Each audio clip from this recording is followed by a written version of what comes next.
Bonjour et bienvenue dans ce nouveau numéro du tête-à-tête décideur. Le bâtiment suit la tendance et devient connecté. On parle notamment de bâtiments intelligents. En effet, il est intéressant pour les sociétés de collecter, d'analyser et de valoriser les données des bâtiments afin d'en optimiser leur exploitation.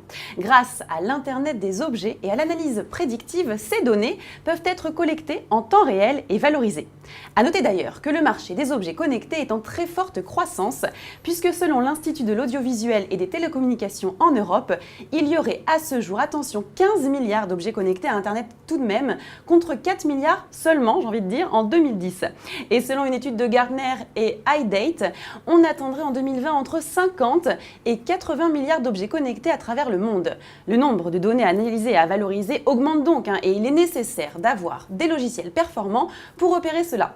Afin d'en savoir plus sur cette digitalisation des bâtiments, j'accueille deux invités, Patrick Fichou, président de la société H-Experience, et Arnaud Pata, directeur technique du groupe Accor Invest. Bonjour messieurs. Bonjour Fanny. Bonjour Fanny. Alors merci beaucoup d'être présent pour nous parler de cette digitalisation des bâtiments. Je vais commencer avec vous Patrick. Où en est-on concernant cette digitalisation des bâtiments en France si on devait faire un petit tour d'horizon du marché ? Alors, quand on parle de digitalisation des bâtiments, globalement, ça touche trois domaines. Oui. Le domaine de la construction, celui de l'exploitation-maintenance et celui des services aux occupants qui se développent aussi assez fortement. Donc tout a commencé avec, on va dire, la maquette numérique du bâtiment, Oui. mais l'accent aujourd'hui est mis de plus en plus sur l'exploitation-maintenance, puisque ça représente 75% du coût global d'un bâtiment sur une durée de vie en moyenne de 50 ans. Donc vous voyez, les enjeux sont considérables, que ce soit en termes d'économie, d'énergie, d'eau, mais aussi de maintenance, ou que ce soit en termes de services, puisqu'on sait que demain, la valeur d'un immeuble sera aussi associée aux services qui seront offerts à l'intérieur de ces immeubles. Donc on est au début, je dirais, de la digitalisation des immeubles. Moins de 2% des immeubles sont réellement digitalisés aujourd'hui.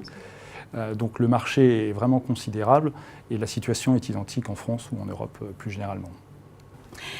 On parle donc de ces bâtiments et de cette digitalisation. En quoi l'arrivée du numérique bouleverse l'exploitation des bâtiments et l'ensemble des services offerts à l'intérieur de ces bâtiments ? Alors je dirais qu'il y a trois facteurs qui accélèrent aujourd'hui la digitalisation des bâtiments. Le premier, c'est la baisse des prix des capteurs. Le second, c'est l'arrivée des réseaux qu'on dit bas débit, donc de type LoRa et Sigfox. Et la troisième, c'est l'émergence du cloud avec la puissance de calcul associée à ce cloud et la possibilité d'analyser des millions de données dans un temps très court à un prix très, très raisonnable. Donc tout ça pour répondre, on va dire, à peu près à 4 enjeux majeurs. Le premier, c'est un enjeu de service pour évidemment passer d'une maintenance curative à une maintenance connectée puis prédictive. Et puis derrière, de développer un ensemble de services destinés aux occupants, puisque demain, à peu près 20 à 25% de la valeur de l'actif immobilier sera liée à des actifs immatériels comme les services. Alors le deuxième enjeu, c'est un enjeu économique qui permet de réduire les consommations d'eau et d'énergie.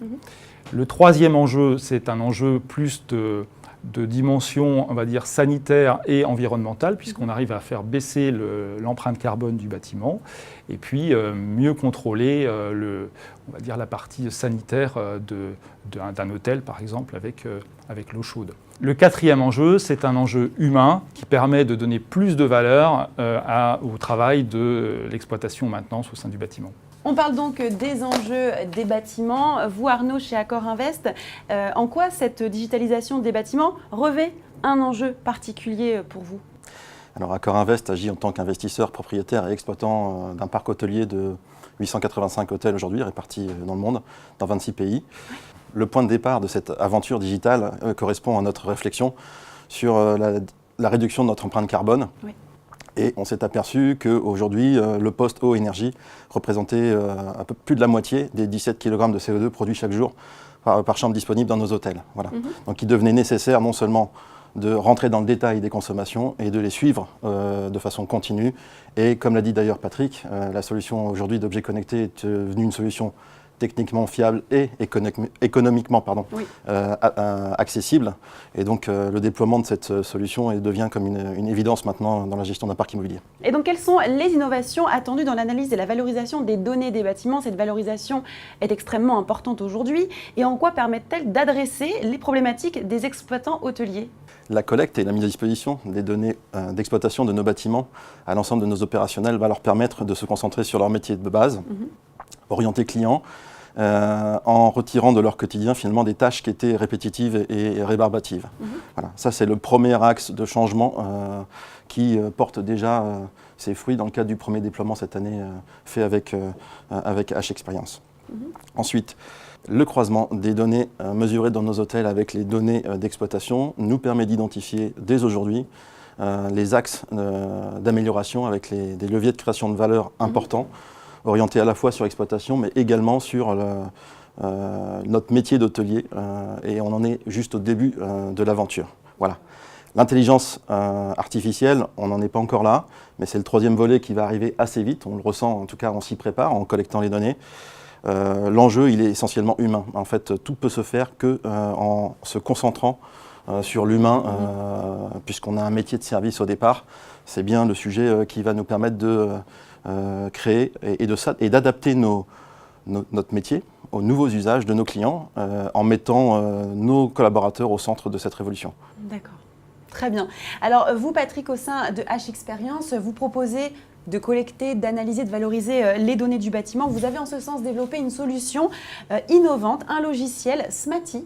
Pouvez-vous nous présenter un petit peu les spécificités de ce logiciel ? Oui, alors Smaty en fait s'articule autour de 4 axes.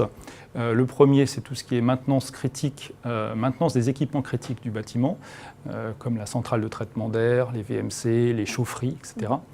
Le deuxième axe, c'est tout ce qui est réduction de l'empreinte carbone, donc on s'attaque aux économies d'énergie, d'eau. Le troisième, c'est la gestion des espaces, avec l'optimisation des mètres carrés et des salles de réunion.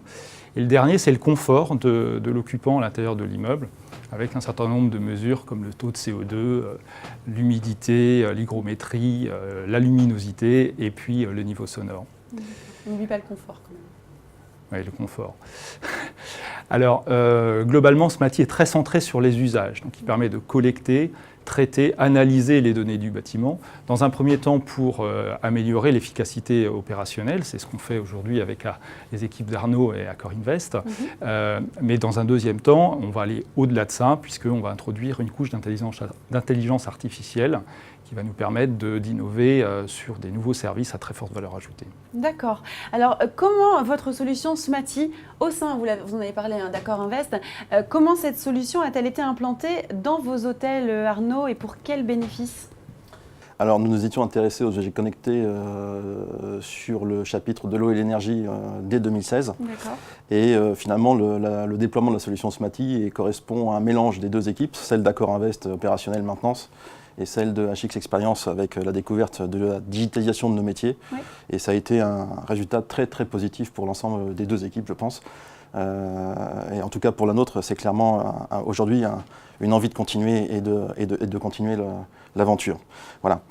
Nous avons obtenu avec la solution Smaty dans sa brique eau énergie, parce qu'on a testé que celle-ci ensemble pour l'instant, finalement une solution qui répond à l'ensemble de nos exigences, qui était métier qui était assez élevé. Et, on va dire cette expérience-là doit nous permettre demain d'aller encore plus vite et d'être prêt finalement avec des données fiables, puisque c'était l'enjeu de l'expérience que nous avons conduite cette année, à l'étendre sur l'ensemble de notre réseau dans une échéance de 2 à 3 ans. D'accord. Alors vous avez mené à bien ce projet avec Accor Invest qui va continuer, du coup perdurer sur d'autres domaines d'activité. Quels sont, vous, les autres projets à venir au sein de H-Experience ? Alors, on en a plusieurs. Je dirais qu'un premier enjeu pour nous, c'est de continuer l'ouverture de la plateforme. Smaty s'impose aujourd'hui comme la plateforme multiservice du bâtiment. Donc, il nous faut développer notre écosystème. Nous avons déjà une quarantaine de partenaires qui sont interconnectés à Smaty, dont certains grands comme Schneider Electric. Il est important de continuer pour nous à développer cet écosystème pour permettre d'offrir à nos clients un bouquet de services de plus en plus important afin de répondre à leurs besoins toujours croissants. Alors, le deuxième objectif, c'est de faire entrer l'intelligence artificielle au sein du bâtiment. Donc, évidemment, ça va se faire au fur et à mesure. Comme vous avez pu le voir avec le projet avec Accor Invest, on commence par améliorer fortement l'efficacité opérationnelle avec des taux de retour sur investissement très importants. Et dans un deuxième temps, on exploite les données récoltées grâce à l'intelligence artificielle pour lancer des services plus innovants, comme la maintenance prédictive ou tout ce qui est prédiction autour des usages à l'intérieur du bâtiment. D'accord. Eh bien, merci beaucoup à tous les deux d'avoir été présents pour nous parler de cette digitalisation des bâtiments. Merci. Et merci à vous de nous avoir suivis. Je vous donne rendez-vous très prochainement pour un nouveau numéro du Tête à Tête décideur sur bfmbusiness.com.